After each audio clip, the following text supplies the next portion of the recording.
कदाचित कुप्यते माता न उदरस्तथा हरितकी। दोस्तों, माता अपने बच्चे पे कुपित हो सकती है, पर हरितकी जब पेट के अंदर जाती है तो कभी भी उपद्रव नहीं करती। हरते सर्व रोगाश्च तत्र प्रोक्ता हरितकी, यानी कि जो सभी रोगों का शमन करे या जो सभी बीमारियों का हरण करे वही हरितकी है। दोस्तों नमस्कार, आशा है आप सभी ठीक होंगे।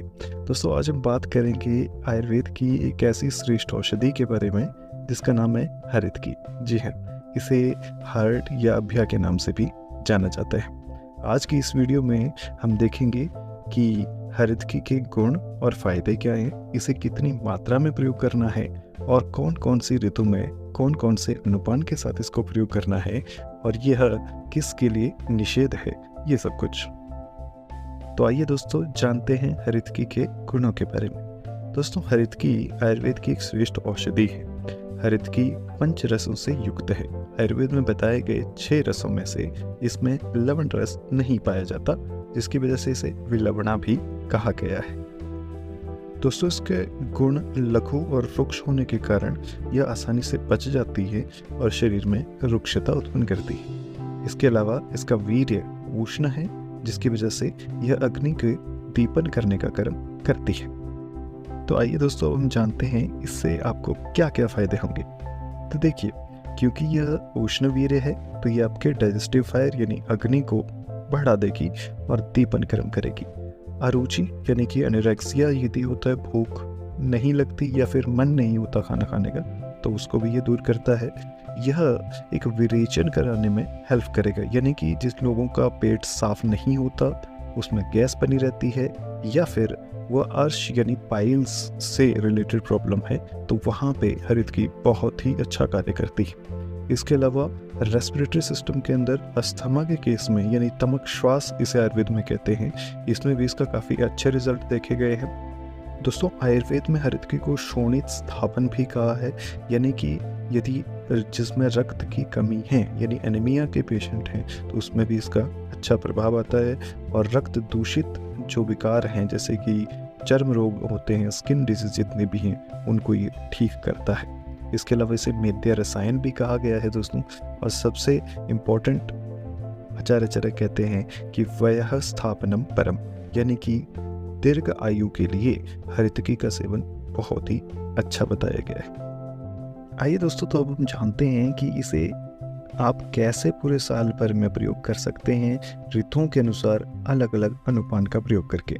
तो भाप्रकाश जी कहते हैं कि सिंधुत्य शर्करा शुंठी कणाम मधु गुड़ के क्रमात् वर्षा आदिशु अभ्य प्राश्य रसायन गुणेशिना। दोस्तों, यहाँ पे भाप्रकाश ने जो अनुपान का वर्णन किया है ये बहुत ही साइंटिफिक है। बॉडी के अंदर में जितने भी चेंजेस सीजनली यानी कि ऋतुओं के अनुसार होते हैं, उनके अनुसार यहाँ पे अनुपान को बताया है।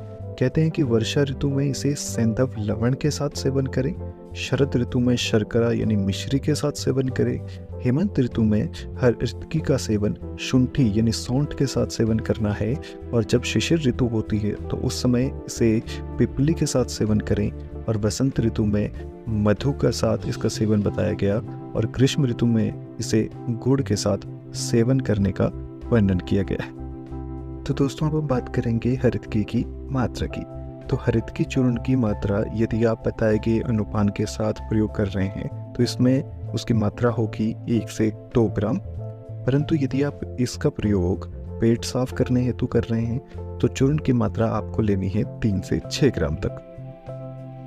दोस्तों, अब हम बात करेंगे कॉन्ट्राइंडिकेशन यानी निषेध की।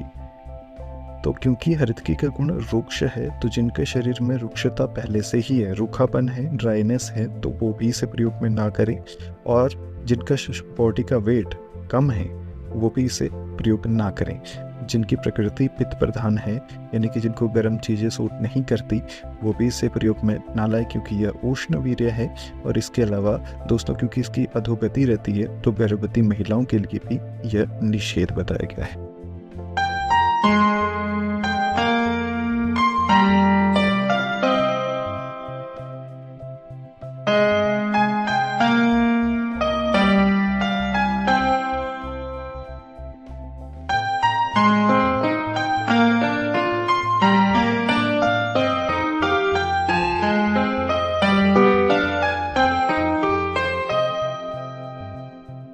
तो दोस्तों आशा है कि आज की वीडियो में आपको बहुत सारी चीज़ें ऐसी जानने को मिली होंगी जो आपको पहले नहीं पता थी। तो यदि आपको वीडियो पसंद आई तो हमारे चैनल को सब्सक्राइब करें, वीडियो को लाइक करें और शेयर भी करें।